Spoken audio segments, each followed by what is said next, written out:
Morning, Namaskar, and great to be amongst you this morning. Before I start, I have four questions that I'm going to pose before you, and I want to keep these answers in your mind. And I will visit these questions in the next 7-8 minutes, and we'll see how we'll take it from there. How many of you have been double vaccinated in this audience? Awesome. How many have you had food on your table during the lockdown? Everybody? Good.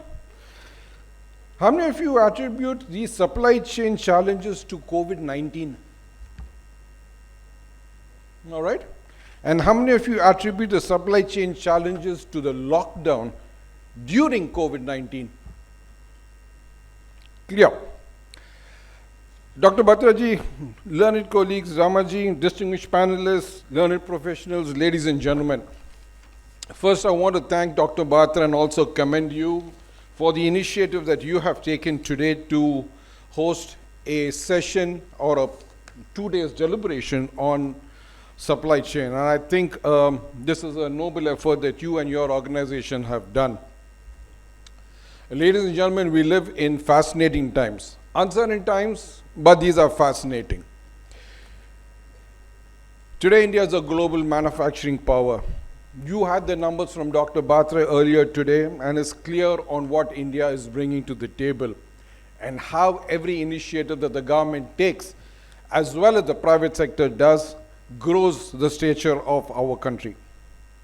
The day before yesterday, I read that one of the latest initiatives on the supply chain movement was getting Apple to open its, I think its 4th factory in India in a place called Hosur, where no less than 60,000 people are going to be employed at this facility, clearly showing how not just production but supply chain towards that production is gaining traction in our country. Now, supply chain, as you all know today, play a very vital role in our business. It's non-negotiable, and it's a potential deal breaker. Hence its importance in a forum as we have today. It is, as I think Dr. Batra also mentioned, one of the largest globally and is going to grow exponentially over the next decade. As we know, the logistics sector has been undergoing visible disruptions over the last 4-5 years. You recollect 2018-19 when the supply chain disruptions took place and the effects of which even till today we are having. And to complicate this further, the current geopolitical situation has impacted because with the increase in product cost, product shortages, and major trade lane disruptions. Logistics providers have also been slow to adopt new technology. While the rest of the world adopts cloud technologies to help them break down silos and integrate communication, companies continue to use traditional applications and tools for managing orders, evaluating inventory, and shipping goods. Surveys have indicated that the top logistic organizations are gearing to increase investment in disruption detection and innovation process, which will be the game changer moving forward. However, executing what I just mentioned is going to be a challenge. COVID-19 only highlighted and exacerbated those issues. In February of 2020, we saw the beginning of a really bad game of global musical chairs. The result of that was a domino effect of shortages that produced a spike in prices as well as empty shelves. You are all witness to playing a massive game of catch-up as we recover in the face of the biggest backlogs the world has ever seen. All this in the midst of a looming recession in the wider world. Going forward, while some of these challenges will play out themselves, the others will significantly change the way we perceive supply chain networks in the future. CII and Arthur D. Little set a bold Vision 2030 for the Indian supply chain and identifies collaborative opportunities between industry and state governments in achieving this vision. And the vision for the Indian supply chain will focus on logistic cost, optimizing logistics model mix, digitizing 80 to 90% of supply chain operations, developing omni-channels, and moving to a green supply chains. Enhancing skill development is also a key perspective.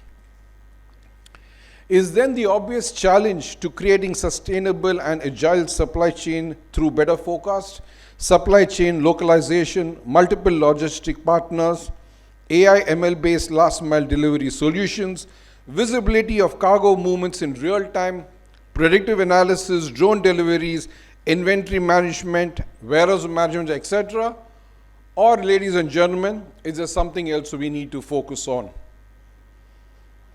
Each of us here in this room are responsible for having ease of doing business being the focal point of our respective specialization. I will spend the next few minutes to explain my view on supply chain, resilience during the COVID years as an example, and weave the story around successes that followed and the challenges that were encountered during the same. Ladies and gentlemen, did we not know in September 19, COVID-19, that COVID was not just going to hit India, as the rest of the world had already begun a shutdown. There were a clear 100 days before the lockdown. They gave us time to plan our strategies and get our supply chains ready at least for the next 6 months that followed. How many of us forecasted this and got prepared? Flashback March 2020, initial phase of COVID lockdown in India. All flights grounded, crack team was formed to take stock of the situation involving various ministries in the entire aviation ecosystem. First week April 2020, air cargo planning team set up under MOCA commenced a supply chain of essentials through air under the name Lifeline Udan.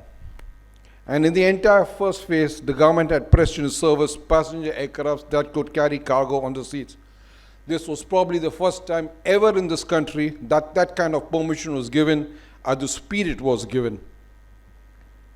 The entire industry was prevented from collapsing. Not just that, had it collapsed, you would not have received your medical deliveries.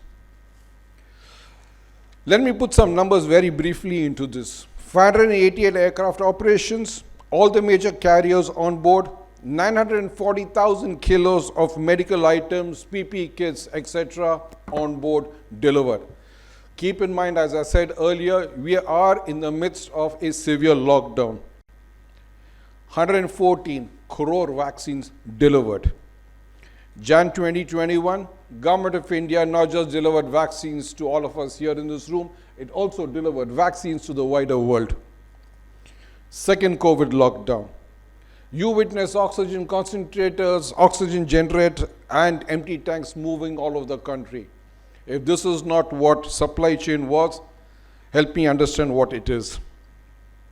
SOPs were made to have deliveries done, and all of this probably done on VCs and meetings, etc. I'm not sure how many of you in this audience know, but we had some records that we broke at that time. One of them was moving vaccines from the aircrafts to the vans between 3 and 10 minutes. I often challenge my colleagues around the world and ask them, do you really can beat these kind of numbers? There were projects like Krishi Udan, where we were talking about growing in India and feeding the world. Keep in mind, ladies and gentlemen, on the question that I asked you, if you had food on the table, you had that because the farmers in the country were able to move through their supply chains to get food to your tables. I remember on one of the occasions that we had where we were having VCs, and Ramaji will bear testament, so does Mr. Yashpal here, etc., where we had even farmers asking us in the midst of a lockdown, how can we move our flour exposed to the rest of the world? We did it. It moved. This, ladies and gentlemen, is how supply chain was managed. Did we have challenges? Of course we had challenges. We had big time challenges. We had challenges mainly of first mile and last mile deliveries because they were beyond the aviation ecosystem to control. But yeah, we coordinated and had that moving. So let me summarize what I believe will be the way going forward from an aviation perspective. 1, forecast disruptions using technology and data analysis, blockchain. They're not some fancy words in the future supply chains. We learned them the hard way. Design a model that best suits your specific businesses, that embodies resilience to volatility and absorbs shocks. Test your model under various extremes periodically. This is a drill similar to an emergency drill. Don't wait for the tsunami to strike you and then realize what you need to do. Embrace flexibility so as to be agile on fast-paced changes. Kudos to the Indian aviation air cargo operators who in a matter of days challenged conventions and rose to the occasion of flying all over the country, delivering vaccines and supplying essentials. 5, hedge risks against rising and unpredictable freight and transport cost. Pay attention to geopolitical changes and plan for disruptions as early as possible. Visibility of your supplies, raw materials in real time using tech-enabled platforms is the key to decision taking. Material and labor shortages will have future shocks. They will reappear. Stay prepared. Train, retrain the workforce of the future. That is going to be a key factor that's going to play a role. Lastly, in all that we do, please do keep sustainability at the forefront of our planning. Ladies and gentlemen, over the next 2 days, I'm sure this panel will enlighten us on specific insights on what has been done so far and the lessons learned going forward. To conclude, I will leave you with just one thought. Make India Atmanirbhar in supply chain management. I wish Dr. Batra and all those present here a successful summit. Jai Hind. Thank you.